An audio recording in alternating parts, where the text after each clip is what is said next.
Qué mejor manera de iniciar esta tarde, noche de fiesta que alabando al Señor. Y yo espero que disfrutemos el banquete de esta noche, pero antes disfrutemos el banquete de la palabra de Dios para nuestro corazón. Así que vamos a comenzar por el Espíritu y vamos a terminar por la carne después. Bueno, estoy suponiendo que alguien traiga un cabrito por ahí o algo así, ¿verdad? Ore conmigo, por favor. Padre, te bendecimos tanto esta noche porque eres maravilloso. Gracias por la lluvia que nos das esta tarde. Igual te suplico que envíes de tu rocío, de tu lluvia espiritual en cada corazón. Señor, necesitamos tanto de tu palabra, porque es una palabra que sana, palabra que sacia la sed del alma, palabra que restaura, palabra que vivifica. Es la bendita palabra de Dios. Pero ella solo puede lograr eso si tu Espíritu Santo es quien la imparte en el corazón. Y eso es lo que te suplicamos esta noche. Yo ruego, Señor, reconociendo que no soy nada y reconociendo tu grandeza también, pero el poder que hay en ti para bendecir, Señor, el poder que hay en tu palabra para saciar la sed profunda de cada corazón. Y ruego que cumplas tus propósitos con tu palabra en cada corazón esta tarde, en el nombre bendito de Jesús. Amén. Tome su lugar, por favor.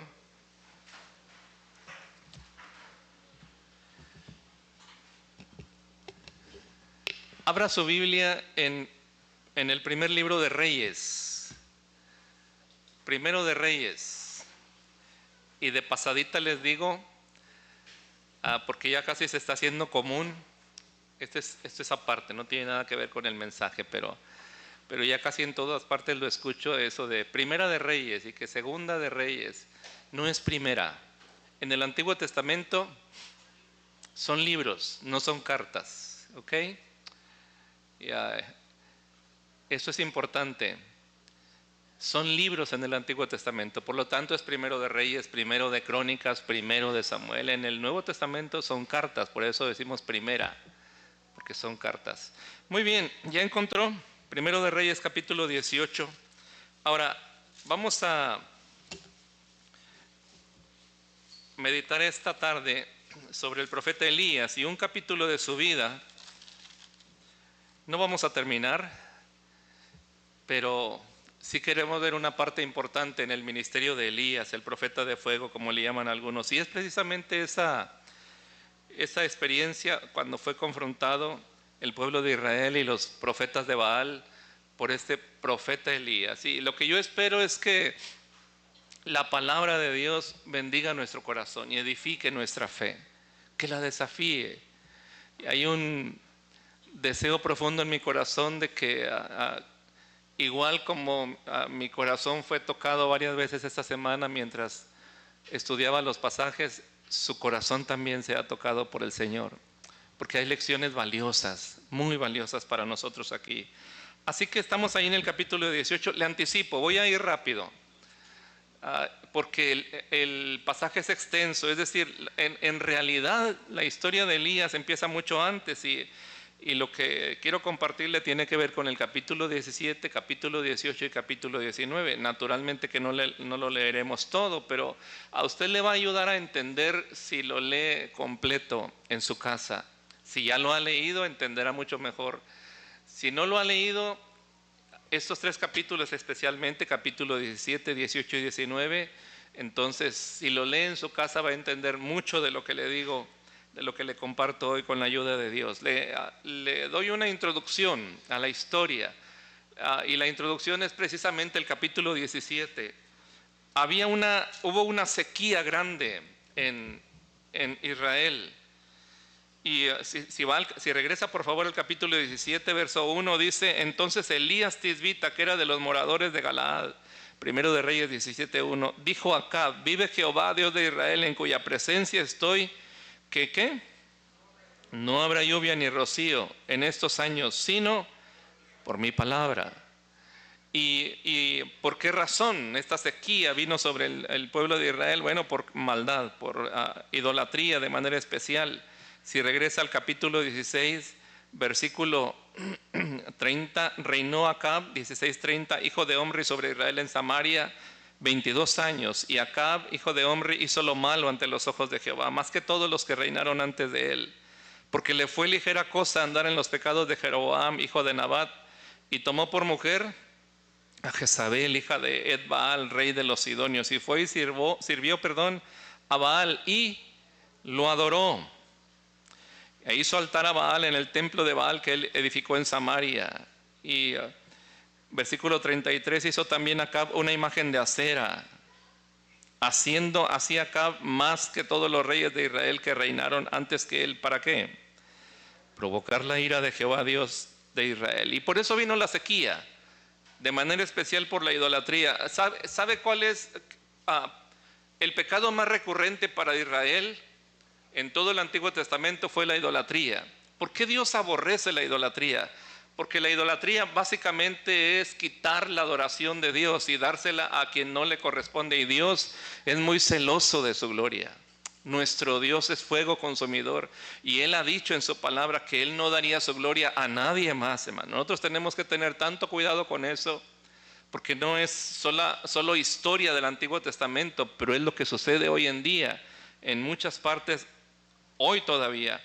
Así que vino una sequía muy grande. Capítulo 17 dice que Dios le instruyó a Elías, versículo 3, apártate de aquí y vuélvete al oriente y escóndete en el arroyo de Querit que está frente al Jordán.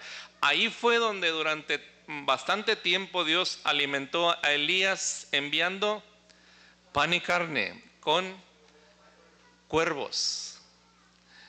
Ahora surge la pregunta, ¿cómo le hizo Elías para que los cuervos no le ganaran la carne? No lo sabemos, pero fue alimentado así y bebió del arroyo. Pero pasaron algunos días, versículos 6 y 7, los cuervos le traían pan y carne por la mañana y pan y carne por la tarde y bebía del arroyo, pero pasados algunos días se secó el arroyo porque no había llovido sobre la tierra. Ahora escúcheme acá, por favor. Mire, hermano, entendamos algo. Las historias del Antiguo Testamento no solo son historias y ya, son lecciones para nosotros. La Biblia dice, las cosas que antes escribieron, para nuestra enseñanza se escribieron. Hay lecciones importantes ahí. Y quiero rogarle que nos centremos en estas lecciones para nuestra vida. Y aquí está una de ellas. Dios le dice a Elías que va a haber una sequía. Elías lo profetiza, pero le dice, vete al arroyo de Querit y ahí te voy a enviar. Y le envió pan y carne con los cuervos y bebía del arroyo, pero un día el arroyo se secó. Y probablemente Elías se preguntaría, como algunos nos preguntamos cuando Dios nos da instrucciones de que hagamos algo y luego la provisión se acaba. Señor, me enviaste aquí, ¿por qué entonces se secó el arroyo? Si tú me enviaste aquí, si estoy en la voluntad de Dios, ¿por qué de repente aparece un tropiezo de ese tamaño? Porque que te falte el agua no es poca cosa, hermano. Pero entendamos algo, hermano. Dios controla los tiempos y las circunstancias. La Biblia dice, oh Jehová, en tu mano están mis tiempos. Es como cuando uno le pide a Dios un trabajo y entonces Dios le concede un buen trabajo y de repente lo despiden. Y uno se pregunta, ¿por qué? Porque la provisión de Elías era por el arroyo. Pero, insisto, el Dios nuestro, hermano, el Dios de la Biblia, el Dios soberano al cual amamos sin haberlo visto, el Dios en el cual creemos, tiene todo bajo el control de su soberanía. Nosotros tenemos que entenderlo. Cuanto más pronto lo entendamos, nuestra vida dejará de vivir en zozobra, en sobresalto y en temor. Y si uno sigue leyendo va a encontrar la razón. No leeremos todo, insisto, pero va a encontrar la razón por qué el arroyo se secó. Porque entonces Dios le dice a Elías, vete a Sarepta de Sidón y yo he preparado ahí a una viuda que te sustente. Y no solo es que lo que esta viuda iba a hacer por Elías, pero lo que Elías hizo por ella. Porque a la viuda, bueno, primero hay un milagro ahí. No lo leeremos porque quiero centrarme en lo que sigue, pero a la viuda se le muere un hijo. En en la segunda parte del capítulo 17, y entonces Elías ora por el niño y el niño resucita. Es que, hermanos, cuando uno lee de milagros en la Biblia y de repente yo he escuchado gente que se pregunta, ¿por qué ya no vemos milagros? ¿O por qué no pasan en mi vida tantos milagros? Pero quiero recordarle algo. Los milagros, por su definición, son cosas sobrenaturales, pero normalmente esas cosas sobrenaturales pasan en medio o enseguida de una crisis. Es decir, cuando oímos un milagro de sanidad, alguien sanado de una enfermedad incurable, uno dice, mira, gloria a Dios lo que hizo con esta persona o con el hijo de esta familia. Pero se nos olvida que hubo un proceso antes, cuando le detectaron la enfermedad, cuando estuvo yendo a los médicos, cuando probó 1000 cosas, como aquella mujer que fue sanada, ¿se acuerda del flujo de sangre? Y gastó todo lo que tenía en médicos y no encontraba solución hasta que Jesús le sanó. Y uno dice, mira cómo Dios la sanó, qué maravilla. Sí, pero olvida todo el proceso anterior. Y lo mismo pasa en estas circunstancias cuando uno ya parece que no encuentra solución, entonces viene el milagro. Que no se nos olvide, porque a veces nos desesperamos, hermano. Porque el Dios nuestro es un Dios de procesos. Y en este proceso solemos desesperarnos, y hay gente que incluso reniega de Dios. Así que el niño de esta mujer resucita, y por fin, capítulo 18. Pasados muchos días, vino palabra de Jehová. Aquí es donde vamos a centrarnos. Vino palabra de Jehová a Elías en el 3er año. Fíjese, 3 años pasaron, diciendo, ve y muéstrate a Acab, y yo haré llover sobre la faz de la tierra. Fue pues Elías a mostrarse a Acab, y el hambre era grave en Samaria. Y Acab llamó a Abdías, su mayordomo. Abdías era en gran manera temeroso de Jehová.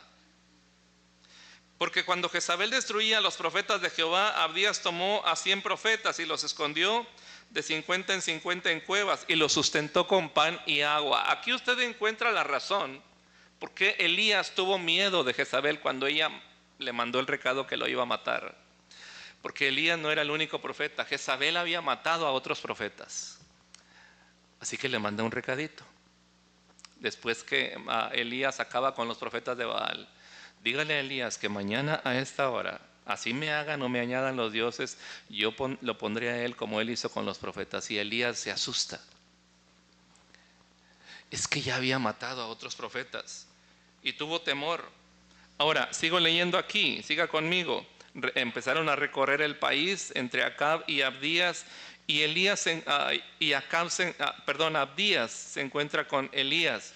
Y mire en el versículo 7, y yendo Abdías por el camino se encontró con Elías, y cuando lo reconoció se postró sobre su rostro y dijo, ¿no eres tú mi señor Elías? Y él respondió, yo soy. Ve, di a tu amo, aquí está Elías. Pero él dijo, ¿en qué pecado para que entregues a tu siervo en mano de Acab para que me mate? Vive Jehová tu Dios, que no ha habido nación ni reino donde mi señor no haya enviado a buscarte.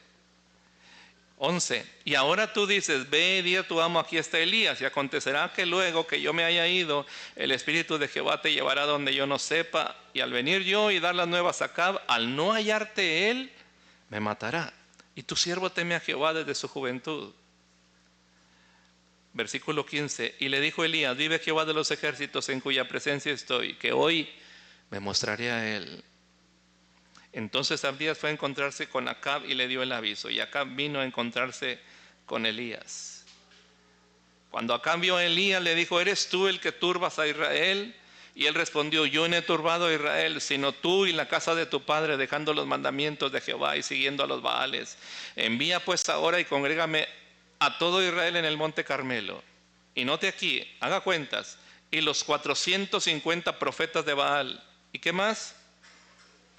Los 400 profetas de Acera que comen de la mesa de Jezabel. ¿Cuántos eran en total? 850. 850 falsos profetas a quienes Elías no tuvo temor. ¿Por qué razón? Porque con Elías estaba el Señor. Porque Él fue el que lo envió, Él fue el que le dio las instrucciones, y entonces Elías lo hizo. Esto es importante entenderlo. Y versículo 20. Entonces Acab convocó a todos los hijos de Israel y reunió a los profetas en el monte Carmelo. Y acercándose Elías a todo el pueblo, dijo: ¿hasta cuándo claudicaréis vosotros entre dos pensamientos? Si Jehová es Dios, seguidle, y si Baal, id en pos de él. Y el pueblo no respondió palabra. Este grande problema, ¿hasta cuándo claudicaréis entre dos pensamientos? Es lo mismo que le dijo Josué al pueblo de Israel cuando se estaba despidiendo de ellos. En su último discurso, Josué capítulo 24 creo. Escojan hoy a quién servir. ¿Se acuerda que les dijo? Si a los dioses a quienes sirvieron nuestros padres cuando estaban al otro lado del río, o a los dioses de los amorreos en cuya tierra habitáis, pero yo y mi casa serviremos al Señor. Ese es un problema aún en el Nuevo Testamento y en el día actual. La Biblia dice que el hombre de doble ánimo es inconstante en todos sus caminos. Ese es el problema cuando uno no tiene definida su lealtad. ¿A quién honra? ¿A quién ama?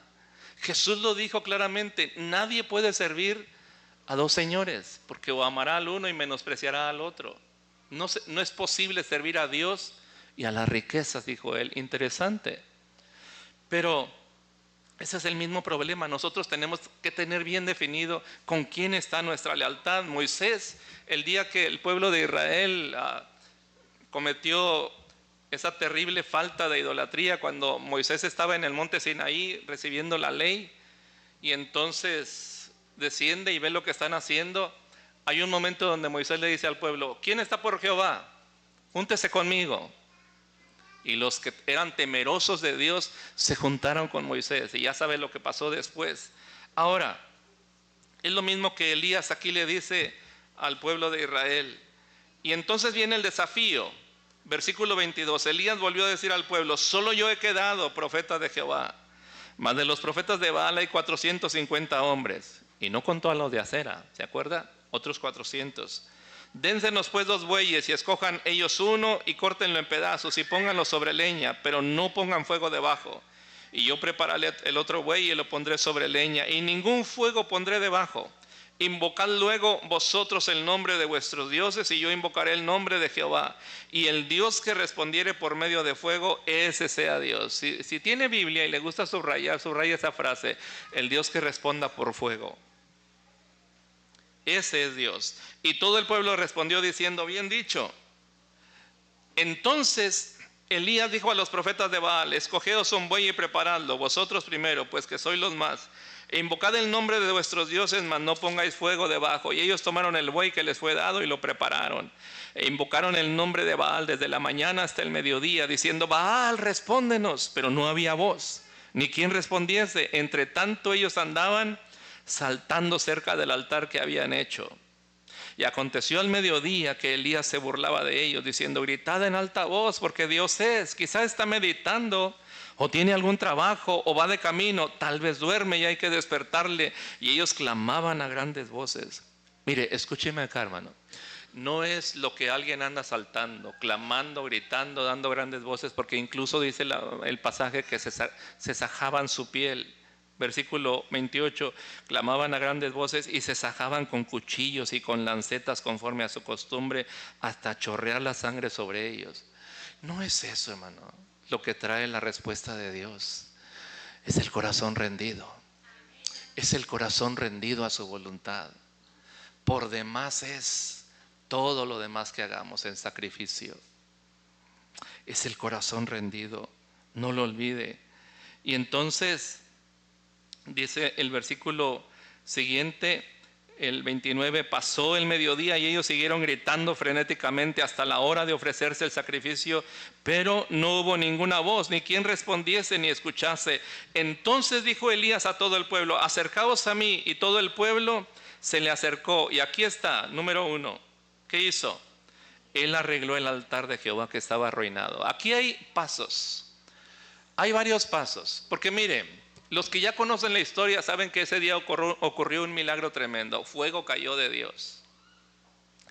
Fuego como necesitamos en nuestras vidas hoy.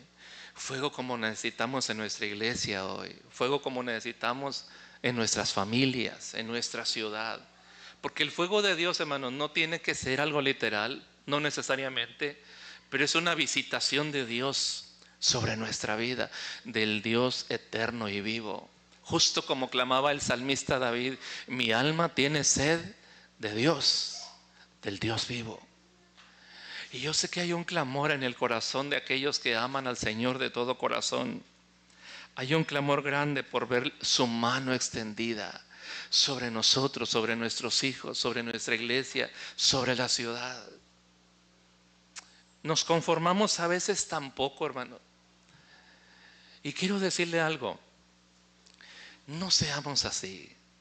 No podemos conformarnos en absoluto. Hay tremenda necesidad en esta ciudad. Hace algunos años, unos pocos años, poco antes de la pandemia, mi esposa y yo fuimos al médico. Alguien de los dos estaba enfermo, ya ni recuerdo quién, y bueno, eso no es relevante. El punto es que cuando estábamos ahí, la asistente del médico, mientras esperábamos, nos conoce, le conocíamos. Y entonces sabe que estamos aquí al frente de la iglesia y preguntó, ¿y cómo está la iglesia, pastor? Y le digo, bien, gracias a Dios. Y entonces dice, creciendo. Pues sí, gracias a Dios. Y dice, qué grande está la iglesia. Y le digo, bueno, depende con qué la compara. Naturalmente, si tienes una iglesia de 30, pues es más grande que una de 10. Si tienes una iglesia de 50, es más grande que la de 30. Pero más allá de los números, ¿sabe lo que estaba en mi mente cuando ella pregunta, cuando ella dice que la iglesia es grande? Yo pensé, cuando estamos todos seremos unos 100. ¿Y cuántos habitantes tiene la ciudad? ¿Alguien sabe cuántos habitantes hay en la ciudad? Pero son más de 100,000, ¿no? Más de 100,000. ¿De qué tamaño es una iglesia de 100 personas en una ciudad de 100,000 habitantes? ¿Y sabe qué es lo terrible, hermano? Que la mayoría de esa gente está perdida, está sin Cristo. Así que, ¿de dónde podría surgir una jactancia tan miserable para darse por satisfecho con eso cuando miles y miles de personas alrededor no tienen a Cristo? El modelo, hermanos, el modelo, hablando de la iglesia, el modelo está en la iglesia primitiva, donde dice la Biblia que la palabra de Dios corría y era glorificada, donde miles y miles de personas eran salvas por el poder de Dios, donde la iglesia predicaba y la gente se convertía al Señor, de tal manera que un día que llegaron a una ciudad, lo que la gente dijo, lo que los gobernantes dijeron, estos que trastornan el mundo entero también han venido acá. Ese es el modelo. Y nosotros no podemos caer en ese vano, inútil y tonto conformismo de pensar, ya es una iglesia grande, estamos satisfechos. Hermano, la comisión que se le dio a la iglesia, que se nos dio a nosotros, es vayan por todo el mundo y predicad el evangelio. Ese es el desafío. Así que, pero ¿cómo se puede lograr eso, hermano? Justo como en la iglesia primitiva, donde el Espíritu de Dios tomó control de la iglesia y las vidas fueron transformadas, y el mismo Pedro que había negado a Jesús se convirtió en un hombre valiente que le dijo a las personas cara a cara, este Jesús al que ustedes crucificaron, Dios lo ha hecho Señor y Cristo. Y lo dijo sabiendo que podían hacerle lo mismo que a Jesús, pero el miedo se había ido. El Espíritu de Dios llenó sus vidas y sus corazones. Los persiguieron y tuvieron que huir de Jerusalén, pero en medio de su huida, ¿qué dice la Biblia? Iban por todas partes predicando el evangelio. El temor se fue. Ese es el modelo para la iglesia, el impacto tan grande que hicieron, y ese es el modelo para nosotros. Así que le digo, hermano, quítese la idea del contentamiento y de la vana autosatisfacción. No, es que la medida no es el tamaño de las demás iglesias. La medida es lo que Dios nos ha mandado. Tenemos que ir por todo el mundo y predicar el evangelio. Ni siquiera hemos ido por toda la ciudad. Así que cuando pensamos en todo eso, hermano, ni siquiera por todo el estado, mucho menos por todo el país, menos por todo el mundo, ¿de qué tendríamos que jactarnos? Es tonto eso. Y le digo, hermano, ¿pero qué se necesita para que la obra de Dios se haga de esa manera tan extensiva? Solo Dios, solo cuando Dios en su poder manifiesto obra a través de la iglesia, a través de usted y de mí. Y eso es lo que pasó ese día con Elías. Téngalo en cuenta, por favor. Y entonces, sigo leyendo ahí donde iba. Dice la Biblia que le dije, hay un proceso. Y lo primero que hizo Elías fue, versículo 30, Elías dijo a todo el pueblo, acercaos a mí, y todo el pueblo se le acercó. Y él, le dije, número 1, arregló el altar de Jehová que estaba arruinado. Por ahí tiene que empezar el asunto, arreglar el altar de Jehová. ¿Qué se hace en un altar? Adorar a Dios, honrarle, tributarle adoración y alabanza. En el altar se ofrenda, en el altar se adora, en el altar se ministra, se sirve a Dios. Los altares, cada vez que usted los ve en la Biblia, es lo que se hacía ahí. Y yo recuerdo en los años que conocimos del Señor, y se nos insistía tanto, lo mismo que yo he insistido tanto con la iglesia, lo que se llama el altar familiar. Así se le llamaba. A ese tiempo donde la familia se reúne con la iniciativa de los papás y la esposa como ayuda idónea. Paren todo lo que estén haciendo antes que los hijos se duerman y reúnanse y oren al Señor. Oren unos por otros, oren por la iglesia. Oren por este siervo inútil que está al frente.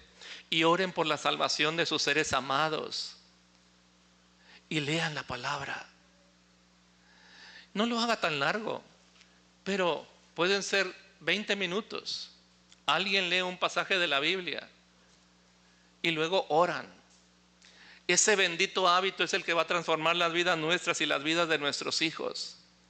Un día, déjenme decirle algo a los padres que tienen sus hijos pequeños. Un día los hijos se van a ir de casa. Un día los hijos no van a estar en casa.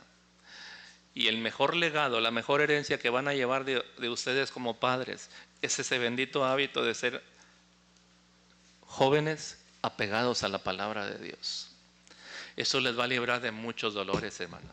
Apegados a la palabra de Dios y a la oración. Enséñeles eso. Más que el conocimiento de la palabra de Dios, el bendito hábito de buscar a Dios en su palabra y a través de la oración. Eso es lo que le llamaban el altar familiar. Y a veces lo que está sucediendo en estos días, en general en la iglesia cristiana, en todo el mundo y en nuestro México y en nuestra ciudad, es que el altar está arruinado, está abandonado, está solo, está destruido. Bien, Elías lo primero que hizo fue arreglar el altar de Jehová que estaba arruinado, dice la Escritura.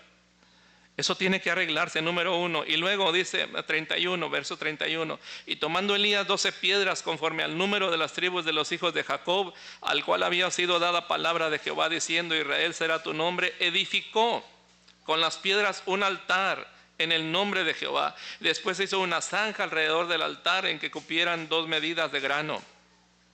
Preparó luego la leña y cortó el buey en pedazos y lo puso sobre la leña. Y póngale mucha atención a lo que sigue, hermano. Y dijo, llenad 4 cántaros de agua y derramadla sobre el holocausto y sobre la leña. ¿Cuántos cántaros de agua? 4. Grábelo. 4 cántaros de agua. Y dijo, hacedlo otra vez. Y otra vez lo hicieron. Dijo aún, hacedlo la tercera vez. Y lo hicieron la tercera vez. De manera que el agua corría. ¿Dónde? Grabe esa frase. El agua corría alrededor del altar. Y también se había llenado de agua la zanja antes de ofrecerse el sacrificio. ¿Sabe qué significa el agua en la Biblia? Porque aquí hay mucha simbología, hermano, y usted se va a dar cuenta un poquito adelante. ¿Sabe qué significa el agua en la Biblia? La palabra de Dios. Se le voy a mostrar, sígame, le voy a mostrar 2 o 3 pasajes. Efesios capítulo 5. Efesios capítulo 5.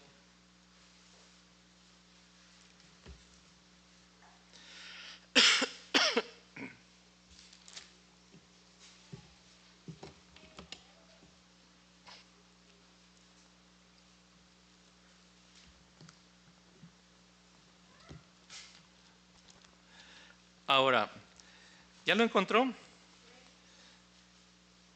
2 versículos ahí, permítame. Efesios capítulo 5, ahí está hablando del matrimonio, pero note algo que es aplicable al asunto que estamos mencionando. Efesios 5, versículo 25 y 26. Ahora, antes de leérselo, antes de leerle esto, permítame regresar un poquito. Cuando la Biblia dice que Elías convocó a todo el pueblo de Israel, les dijo, acercaos a mí. Y cuando ellos se acercaron, arregló el altar de Jehová que estaba arruinado. Es muy notorio, porque mire hermano, en la Biblia no hay palabras por accidente. Todo tiene un propósito. Y cuando uno estudia las Escrituras, necesita ir poniendo atención en cada frase, porque nada es casual. Todo tiene un propósito. Dios no gasta palabras. ¿Por qué es que convoca al pueblo? Porque el propósito principal en la Biblia para un hombre que quiere ser usado por Dios es bendecir al pueblo y volver sus corazones a Dios. Más adelante usted se va a dar cuenta. No es buscar la propia gloria. Dios rechaza a los soberbios, dice la Escritura, a los vanagloriosos que hablan mucho de sí mismos y desean ser alabados. Jesús dijo que vean vuestras buenas obras y ¿qué? Glorifiquen a vuestro Padre que está en los cielos. Esta es la esencia en el ministerio. Cualquier persona que quiere ser realmente usada por Dios tiene que tomar en cuenta al pueblo, porque la idea es alcanzarlos a ellos y que sus corazones vuelvan a Dios. Que aquellos a quienes ministramos se enamoren más y más de Cristo. De eso se trata, hermano. Y entonces dice la Biblia que arregló el altar de Jehová que estaba arruinado. En el altar se ofrecían sacrificios también. ¿Se acuerda usted de David cuando él pecó contra Dios? Y en medio de esa experiencia tan terrible que marcó su vida, él escribió un salmo de arrepentimiento, el Salmo 51. Bien, en ese salmo, uno de los últimos versículos, usted recuerda que empieza diciendo al inicio del Salmo 51, ten piedad de mí, oh Dios, conforme a tu misericordia, conforme a la multitud de tus piedades, repítalo conmigo, borra mis rebeliones, lávame más y más de mi maldad y límpiame de mi pecado, porque yo reconozco mis rebeliones y mi pecado está siempre delante de mí. Contra ti solo he pecado y he hecho lo malo delante de tus ojos. Y sigue hablando, más adelante verso 10 dice, crea en mí, oh Dios, un corazón limpio y renueva un espíritu recto dentro de mí. Bien, más adelante, hermano, dice, porque no quieres sacrificio, que yo lo daría. No quiero holocausto. Los sacrificios de Dios son el espíritu quebrantado. Al corazón contrito y humillado, no despreciarás tú, oh Dios. Y al final de eso dice, entonces ofrecerán becerros sobre tu altar. ¿Qué es lo que nos enseña el pasaje? Que los becerros o cualquier sacrificio que se ofrecía sobre el altar, para ser acepto, tenía que provenir de un corazón arrepentido, quebrantado. Para eso era el altar, para arrepentirse. ¿Por qué los llamados al altar en las iglesias, hermano? ¿A quién se llama al altar? A los que se han arrepentido. ¿Se ha arrepentido? ¿Quiere venir al altar? Pedirle perdón al Señor. Eso es primero. Y cuando Elías arregla el altar de Jehová que estaba arruinado, ahí empezó todo. Es el lugar de adoración, es el lugar de oración, de búsqueda, de devoción. Es el lugar sagrado que debe recuperar su primacía en nuestras vidas y familias. Si nosotros esperamos ver la mano de Dios manifestarse, nunca se conforme, como le dije hace un momento, hermano, nunca se conforme. Porque el Dios nuestro, hermano, es el Dios altísimo. Él ama a todo el mundo. No solo se trata de, mire, cuando nosotros oramos, ¿ha visto cómo oran los niños? No sé, yo quiero suponer que ustedes cristianos enseñaron a orar a sus niños, pero muchas veces los niños, cuando uno les dice, ¿quieres orar a Dios? Y entonces oran, Señor, bendice a mi papá, bendice a mi mamá, bendice a mis hermanitos, bendice a mi perro, si tiene perro, ¿verdad? Y también ora por su gato, ora por lo suyo. Pero se entiende, son niños. Pero nosotros adultos, hermano, tenemos que extender nuestra mirada mucho más allá. Ahora, vuelvo al asunto del agua. Está ahí en Efesios capítulo 5 lo que significa el agua en la Biblia. Maridos, Efesios 5, 25 y 26. Maridos, amad a vuestras mujeres, así como y se entregó a sí mismo por ella. Mira el 26, para santificarla, habiéndola purificado en el lavamiento del agua por la palabra. Habiéndola purificado en el lavamiento del agua, ¿cómo? Por la palabra. Así como el agua nos ayuda a lavarnos, el simbolismo en la Biblia es que la palabra de Dios es la que nos purifica. Por eso está escrito ahí, habiéndola purificado en el lavamiento del agua por la palabra. Jesús dijo en los evangelios, en el evangelio de Juan capítulo 15 versículo 3, ya vosotros estáis limpios por la palabra que os he hablado. Juan 15:3, se lo repito una vez más, ya vosotros estáis limpios por la palabra que os he hablado. Y por eso, hermanos, es que en Juan capítulo 3 verso 5, cuando la Biblia habla del nuevo nacimiento, dice, el que no naciere del agua y del espíritu no puede ver el reino de Dios. ¿A qué se refiere con el agua y el espíritu? El agua es la palabra de Dios, hermano. Porque para que una persona nazca de nuevo, el mensaje que necesita creer está en la palabra de Dios. Es el mensaje de la palabra de Dios y el Espíritu Santo lo que el hombre necesita para ser salvo, porque el evangelio está ahí. Y usted se acuerda del ciego, aquel que fue sanado cuando Jesús era un ciego de nacimiento, capítulo 9 de Juan. Y este hombre ciego de nacimiento se topa con Jesús y la Biblia dice que Jesús escupió en el suelo, hizo lodo y se lo puso en los ojos y le dio una instrucción: ve y lávate ¿dónde? En el estanque de Siloé. Y el hombre fue y se lavó y regresó viendo. Note lo interesante, ¿qué le abrió los ojos al ciego? Cuando fue y se lavó. Se lavó. ¿Qué es lo que abre nuestros ojos espirituales para nosotros? La palabra de Dios. La palabra de Dios es lo que abre los ojos para nosotros. Y note que fue y se lavó en el estanque de Siloé. ¿Sabe qué significa Siloé? Ahí está en Juan 9, enviado. ¿Y quién es el enviado? Es Jesús. El enviado es Cristo y la palabra es lo que abrió los ojos de este hombre ciego. Y él lo testifica después que le preguntaron cómo es que ahora veía. Eso es un simbolismo tremendo en la Biblia. Mire, en 1 Corintios 10:4, mire lo que dice. Hablando de simbolismos. 1 Corintios capítulo 10, versículo 4. Y voy a esperar que todos lo encuentren porque es muy importante que lo vea. Que los simbolismos en la Biblia no se toman caprichosamente, es porque ahí están. 1 Corintios 10:4.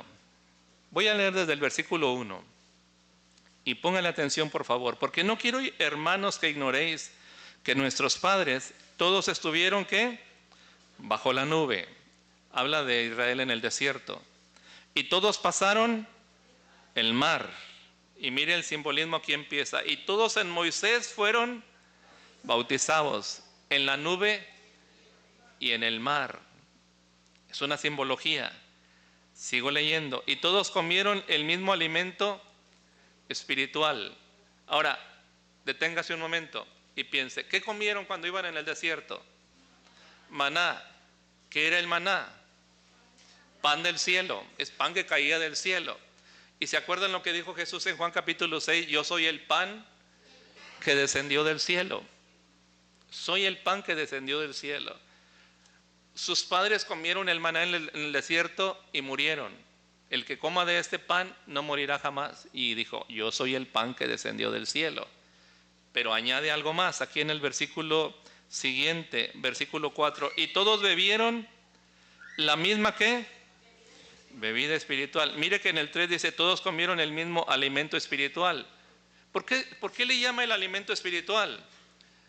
Mire, hermano, el maná que comieron era pan, era material, ¿ok? Lo comieron, igual como usted y yo vamos a comer esta noche, algo más aparte de maná. Pero lo que le digo es, comieron el maná, pero aquí dice el mismo alimento espiritual. ¿Por qué le llama alimento espiritual? Porque hay una simbología ahí, la simbología que le acabo de mencionar. porque aunque comen el alimento que desciende del cielo, ese maná, Jesús lo dijo después: yo soy el pan que descendió del cielo. Y luego, versículo 4, y todos bebieron la misma ¿qué? Bebida espiritual. ¿Cuál es esa bebida? Porque bebían de la roca espiritual que los seguía. Y la roca, ahora, ¿qué tiene que ver la roca con la bebida? ¿Usted recuerda el pasaje? El Señor le dijo, el pueblo tuvo sed y le pidieron a Moisés agua. Y entonces Moisés, ¿qué hizo? Golpeó la roca y de la roca salió agua. Y el agua calmó su sed y le libró de morir. Hay una simbología ahí, porque aquí dice: todos bebieron la misma bebida espiritual, porque bebían de la roca espiritual que los seguía, y la roca era Cristo. Mire, la roca es Cristo y el agua que brota ahí simboliza la palabra de Dios. ¿De dónde es que sale la palabra que nos nutre a nosotros, que nos lleva a la salvación? De Cristo. Recuérdese cómo dice Colosenses 3:16: la palabra de Cristo more en abundancia en vosotros. ¿Me va siguiendo? Es una simbología. Hay mucha simbología en el Antiguo Testamento y en el Nuevo Testamento. La roca era Cristo y cuando Moisés la golpea y brota agua para saciar la sed de ellos y librarlos de la muerte, porque sin agua iban a morir en el desierto, eso los libró. Pero la palabra de Cristo, la palabra de Dios que tenemos aquí, brota de Él. Él es el centro del Evangelio y esa simbología está ahí de manera muy poderosa, así que no lo olvidemos. Ahora, le dije, ¿cuántos cántaros de agua vaciaron ahí según el pasaje? 4. Piense un momento conmigo, por favor. A ver si me va siguiendo. Piense un momento conmigo. Si la palabra de Dios es lo que simboliza el agua, y ahí vaciaron 4 cántaros, ¿puede mencionar 4 cosas importantes que nosotros podemos hacer con la palabra de Dios para que nutra nuestras vidas? La palabra de Dios, déjeme regresar un poquito para no extraviarnos. ¿Cómo podemos hacer para que la palabra de Dios bendiga nuestras vidas? La palabra de Dios hay que leerla, hay que meditarla, hay que memorizarla y hay que obedecerla. La palabra de Dios debemos leerla, meditarla, memorizarla y obedecerla. 4 cántaros de agua vaciaron y el agua corría alrededor de ¿dónde? Del altar. El agua corría alrededor del altar. Mire, hermano, el agua derramada. Quiero preguntarles algo. ¿Cuántos tienen aquí plantas? ¿Puedo ver sus manos? Dice mi esposa, ¿será que ya nos estamos haciendo viejitos que ahora nos gustan las plantas? Lo que nunca en la vida. Era complicado, andábamos para todos lados, era difícil. Esta casa donde ya hemos vivido, gracias a Dios, por 24 años, es la casa número 13 para nosotros, la casa número 13. Y hemos habitado en ella por 24 años, así que si hace cuentas, durante 15 años atrás, 15 años de casados, 12 casas.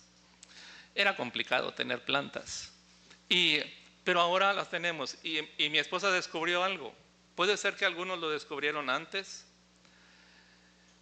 o puede ser que no lo han descubierto, pero notamos algo. Las plantas, para que florezcan, naturalmente necesitan que uno las riegue, ¿sí? Toma agua de la llave o de donde sea, no lo sé, pero hay que regarlas. Pero los que tienen plantas ya descubrieron que les hace más efecto, es más bendición para ellas el agua que cae del cielo. ¿Se han dado cuenta de eso? Cuando el agua cae del cielo sobre las plantas, el resultado es distinto. Y yo creo que hay una simbología muy grande ahí de la vida real. El agua derramada, hermanos, trae vida, pero es mucho más vivificante el agua que cae del cielo, porque es símbolo de la palabra que procede del Dios vivo. Cuando uno siembra una semilla, hermano, que de por sí produce fruto, y dice el libro de Marcos que la semilla, cuando uno la siembra, lleva fruto y ni siquiera sabes cómo. ¿Ha leído ese pasaje en Marcos 4:27? Búsquelo conmigo, por favor, porque lo explica de una manera magistral, y el Señor mismo fue el que lo explicó. Marcos 4, porque a veces, de hecho, es cierto, a veces uno no sabe ni cómo la palabra de Dios hace la obra preciosa en el corazón, solo tiene uno que sembrarla. Marcos 4, 27 y 28, ¿lo encontró?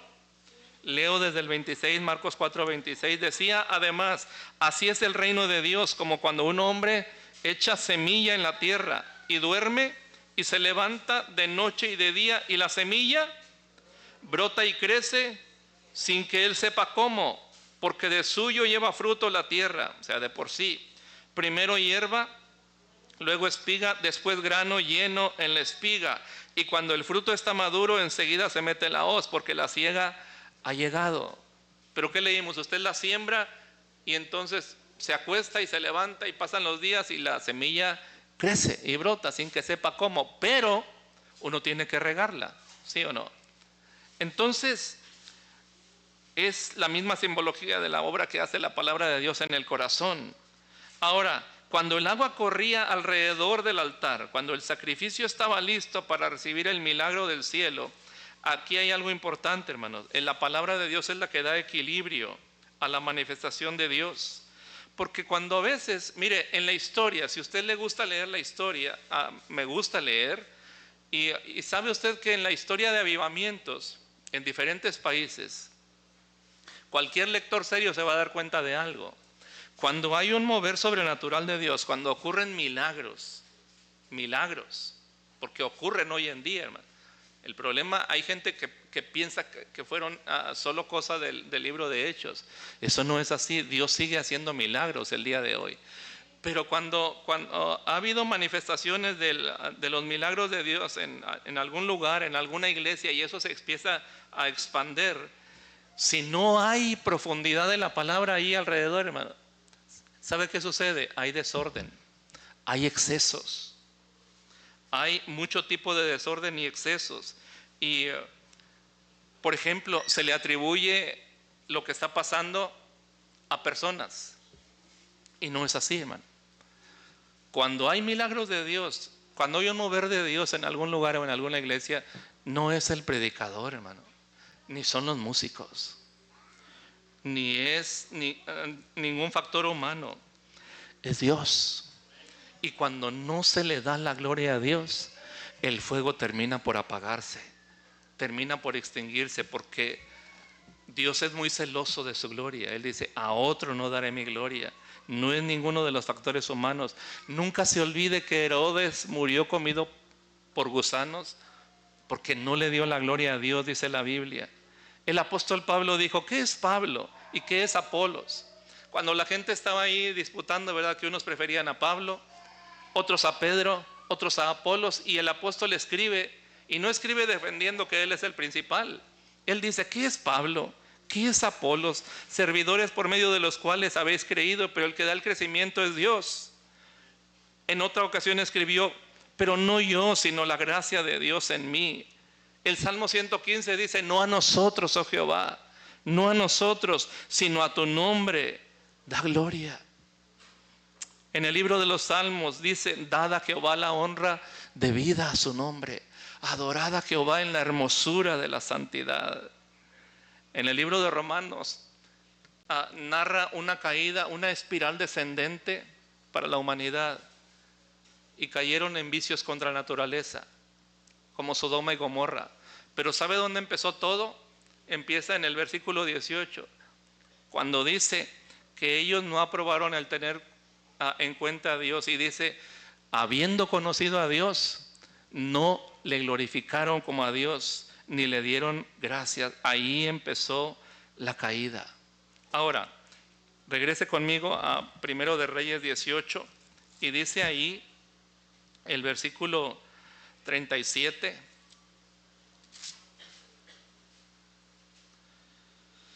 ¿Ya lo encontró? Primero de Reyes 18:37. Leo desde el 36. Cuando llegó la hora de ofrecerse el holocausto, se acercó el profeta Elías y dijo: Jehová, Dios de Abraham, de Isaac y de Israel, sea hoy manifiesto que tú eres el Dios de Israel y que yo soy tu siervo y que por mandato tuyo he hecho todas estas cosas. Esto es importante, hermano. Elías no iba haciendo lo que se le ocurría. No es que le torcía la mano a Dios: Señor, se me ocurre que caiga fuego del cielo, hazlo. No, era al revés. Por mandato tuyo he hecho todas estas cosas. Respóndeme, Jehová, respóndeme para que conozca este pueblo que tú, oh Jehová, eres ¿quién? El Dios. ¿Y qué más? Que tú vuelves a ti el corazón de ellos. Grabe eso, que tú vuelves a ti el corazón de ellos. En Malaquías, el último versículo de Malaquías 4:6, dice: Él hará volver el corazón de los hijos a los padres y de los padres a los hijos, no sea que yo venga y hiera la tierra con maldición. Era cosa seria que el corazón de los hijos volviera a los padres, porque dice: no, si no sucede esto, voy a herir la tierra con maldición. Si eso es cosa seria, hermano, que el corazón de los hijos vuelva a los padres, más serio es que el corazón de los hombres vuelva a Dios. Es más crucial todavía, es más importante volver los corazones a Dios. Y yo te digo a ti esta noche, ¿no ves que Dios está llamando a nosotros, a nuestro corazón como entonces? ¿Acaso puedes afirmar que tu corazón hoy está 100% totalmente entregado a Dios como Él lo espera? La Biblia dice que enseguida cayó fuego del cielo. Capítulo 18, verso 38. Cuando Elías dijo que tú vuelves a ti el corazón de ellos, verso 38, entonces cayó fuego de Jehová y consumió el holocausto, la leña, las piedras y el polvo, y aún lamió el agua que estaba en la zanja. Viéndolo todo el pueblo se postraron y dijeron: Jehová es el Dios, Jehová es el Dios. La historia continúa, pero ahí nos vamos a detener. Solo quiero hacer una reflexión con usted ahora. Cayó fuego de Jehová y consumió el holocausto. Hay toda todo un tema en esto de los holocaustos, porque había diferentes holocaustos. Y es todo un tema cuando el fuego de Dios cayó, porque esto no fue la única ocasión. ¿Qué significaba en la Biblia cuando Dios enviaba fuego? A veces era juicio, a veces era manifestación de la presencia de Dios, a veces era una certificación de que Dios se agradaba de lo que estaban haciendo. Pero eso será para la siguiente reunión, si Dios nos permite. Pero en este caso en particular, hermano, solo quiero que note algo. Note algo, por favor. Mire acá. ¿Cuándo cayó el fuego? Cuando el sacrificio estuvo sobre el altar. ¿Cuándo cayó el fuego de Dios? El fuego del cielo. Cuando el sacrificio estuvo sobre el altar. Hasta entonces.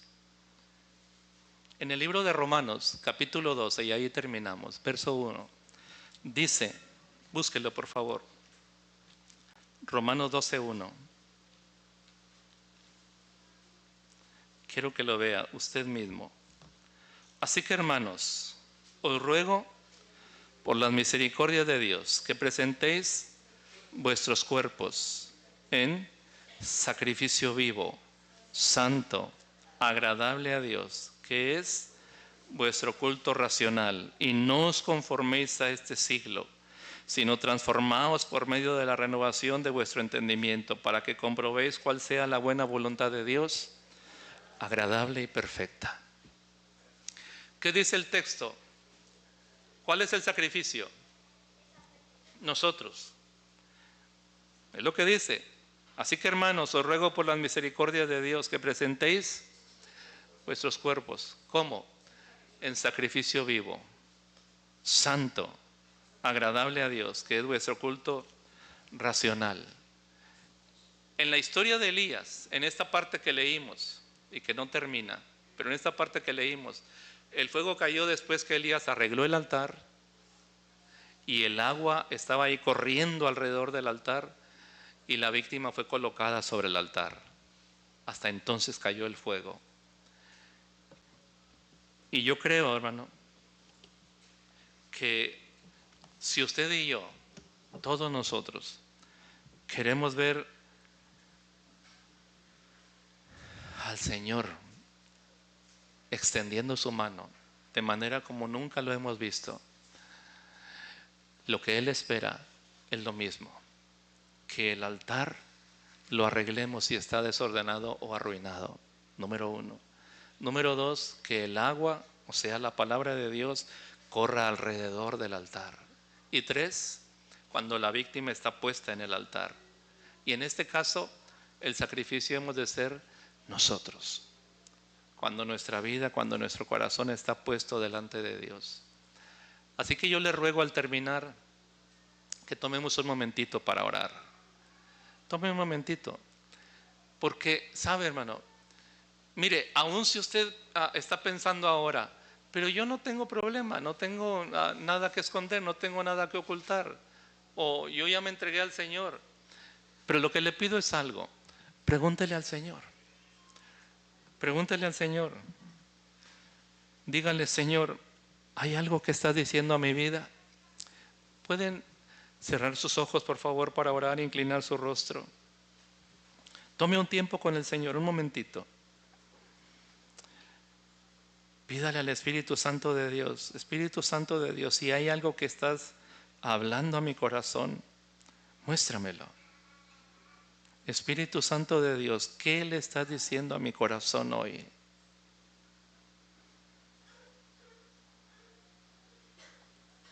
Padre Santo, suplicamos al inicio que tu Espíritu Santo nos hablara a través de tu palabra. Y ahora te lo ruego otra vez. Habla a cada corazón.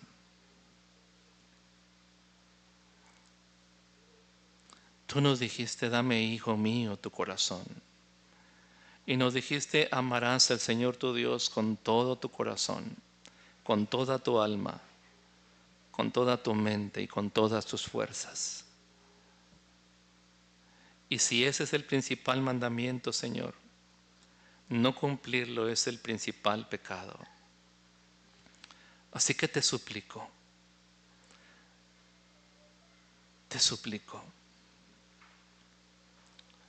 si mi vida no está completamente rendida a ti, muéstrame, Señor. Y dame la prudencia de poner esa área no rendida sobre el altar. Dígale al Señor esta noche, aquí está mi vida, Señor, aquí está mi corazón. Y no voy a reservar nada para mí, todo es tuyo, Señor. Mi espíritu, mi alma, mi cuerpo, como dice tu palabra, y todo vuestro ser, espíritu, alma y cuerpo, sea guardado irreprensible para el Señor. Señor, toma cada área de nuestra vida. Bendito Dios. Yo ruego esta noche por cada varón como cabezas de hogar. Señor, completa la obra que un día empezaste. Por cada mujer como ayuda idónea.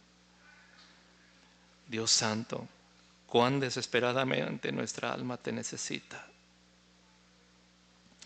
Y nuestros hijos también te necesitan, Señor. Pero has puesto en nosotros la responsabilidad de guiarlos. Danos esa gracia y esa sabiduría.